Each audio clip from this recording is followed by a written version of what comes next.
Silence can be a boundary or emotional abuse. Your nervous system knows the difference. Walking away from an argument might seem like giving someone room, but when silence is used to punish, to control, or to withdraw connection as leverage, it starts becoming a weapon.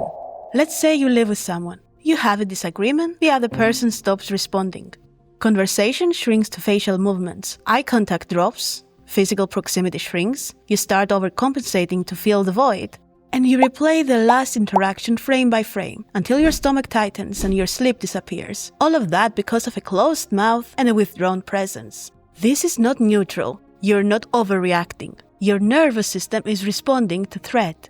When someone cuts you off without explanation, your brain flags the disconnect as danger, because social rejection can mean isolation. And for the brain, isolation has always carried danger.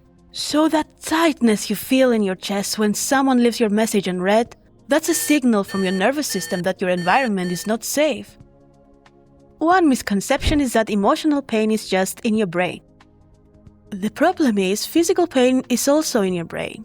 And not only that, a heartbreak and a physical injury share similar real estate in the brain. Sure, there are different causes, but at its core, pain is a signal that tells your body, we are threatened.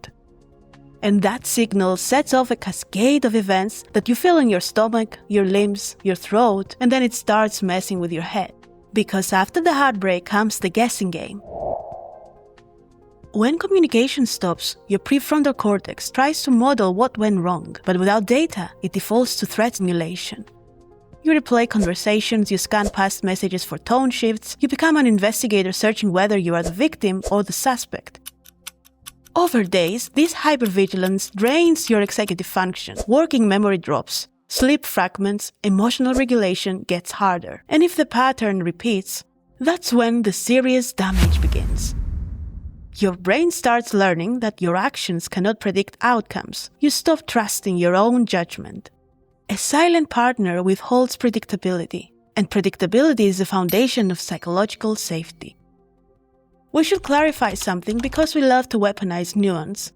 Needing space is not the silent treatment. Space has a timeline. It's communicated. It's, I'm flooded right now. I need an hour to cool down. Punitive silence has no timeline. It's, you don't get access to me until you perform the way I want. That's stonewalling. One regulates the nervous system, the other weaponizes it. The difference is in the intent and the return. Emotional abuse isn't always raised voices. The nervous system registers threat in whichever way safety cues are being removed, and it returns to safety only when the threat resolves or when you remove yourself from the threat completely. Boundaries arrive with clear terms. Ambiguity functions as leverage. If someone uses their silence as leverage, observe the pattern. Set a time boundary for resolution and communicate it once. If the quiet persists past the reasonable time frame, then it's not mood, but structural information. Information you can use to move towards safe environments that give your nervous system predictable feedback. You're not broken for hurting. You are reacting exactly as your nervous system was designed to. We may still draft apologies to people who haven't texted us back for days. But we can also interrupt the pattern and ask, am I resolving the threat or am I reinforcing its repetition?